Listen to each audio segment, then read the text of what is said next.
Hey guys, welcome to my guide for the subclass bomber build for update 46. Subclassing doesn't dramatically change things like you might think, but it does offer a few new options so you can play a bit differently now. So today I'll showcase the solo build, which is very strong and pretty fun to play. You can check out the description below for written build information and timestamps. First, a big change from the patch notes that does affect bombing. You can no longer stealth when using Banner Bearer, meaning you can't cloak, you can't use a stealth pod, and you can't crouch into stealth if you have the banner skill on. So any bomber build with banner that requires stealth is pretty much dead.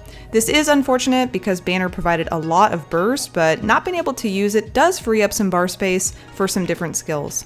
So which skill lines should I choose? When it comes to subclassing, you can obviously choose whatever works best for you, but the strongest setup is combining Nightblade with Necromancer. The Assassination skill tree from Nightblade has arguably some of the best damage passives and will be an absolute must-have. Tons of crit here for your critty cat. In fact, they changed the Master Assassin passive from giving penetration to more crit chance. Not a bad change here, and just a very strong tree overall. The Necromancer Gravelord skill line has one of the best ultimates for bombing, in addition to some very beneficial passives that increase crit chance and also provide penetration. So these passives go hand in hand with the Nightblade, which is why you will be picking both. The third tree is going to depend on your playstyle, so if you're looking to continue bombing on something tankier like the traditional 30k health necro bomber or even a sorc bomber, you're not going to need the shadow skill tree.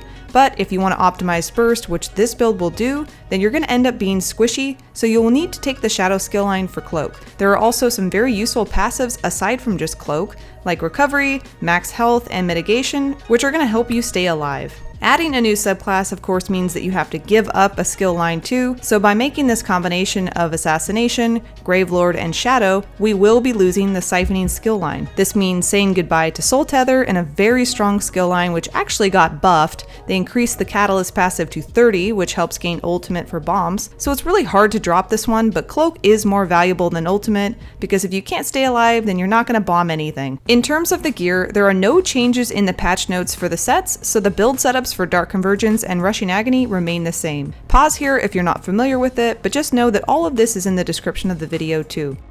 If you don't know which one to pick, here's a comparison of the two. Most people prefer Rushing Agony for the obvious reasons listed below, and a lot of people actually think that Dark Convergence is useless now. The truth is that while Rushing Agony may be more appealing and more broken obviously, it does have a cap on the amount of people that it can pull, so almost always you're never going to get as big of bombs as you would with Darkon. So that's why Darkon is my choice, and in terms of having to be in combat, the change they made, all you have to do is do a quick light attack on someone before you pull, and you'll put yourself in combat and you can use this at any time. For the skills, you'll want the familiar setup on your front bar, except now you'll have Soul Harvest as your front bar ultimate. This is a passive ultimate that you do not use, it'll just give you a lot of ultimate when you have it slotted. One important change to note is that Grim Focus and its morphs can now stack up to 10 times instead of 5. So if someone is ganking you, you can now shoot them 2 times in the face instead of just once.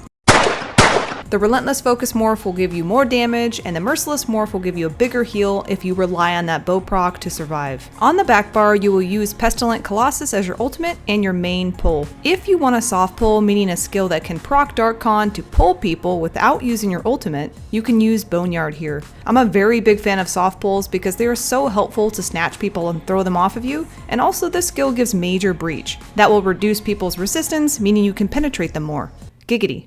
If you're fast at bar swapping, it's possible to pop Boneyard and Colossus at nearly the same time before you switch to your front bar to cleave. This is absolutely the most damage that you can get out, but if you're slow at bar swapping, one thing you can do is switch to the glacial version of Colossus, which has a stun, so you have more time to cleave. I would recommend for most people just to consider slotting Mystic Siphon here instead. This will give you a passive 3% damage increase by just having it slotted, so you don't even need to use it.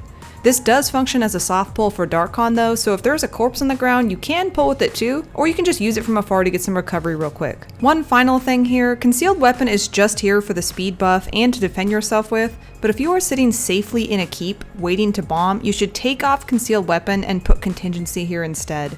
This skill is just free extra damage and really helps to increase your overall burst potential. So how this looks, you start off by crouching, you buff up first with Healing Burst, hit Momentum, swap bars, buff up with Race Against Time, hit Proxy Debt at the same time that you hit your Alliance Spell Draught Potion, wait until Proxy Debt is just at 2 seconds, then you light attack quickly to get into combat, drop Boneyard, then Colossus, swap bars, and spam cleave. Holy shit, my frames.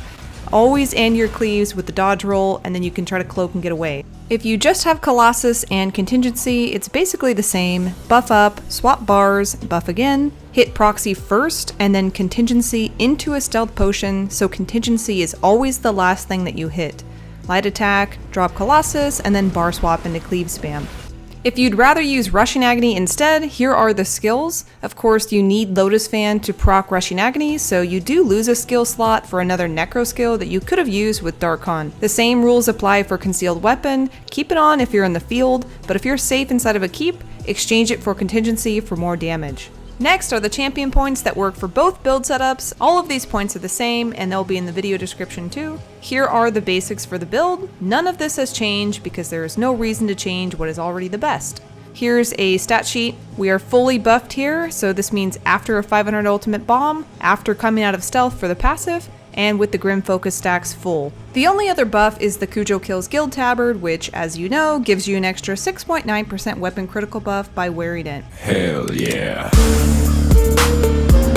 We just got these back in stock, so if you need a tabard so you can do more damage, just let me know. When you compare it to the pre-subclassing stats, you can see that we lost a little bit of max mag, but the damage, the crit, and the penetration are all higher. So that basically wraps it up. If you enjoy playing anything I have ever posted on here, I can guarantee that you're going to enjoy this one too. Nightblade and Necro is just a badass combination, to be honest. Also, I'm going to be posting a lot of gameplay clips soon. I just really wanted to get this video out as soon as possible. So please let me know if you have any questions, and as always, thank you for stopping by here, and I will see you next time. Cheers!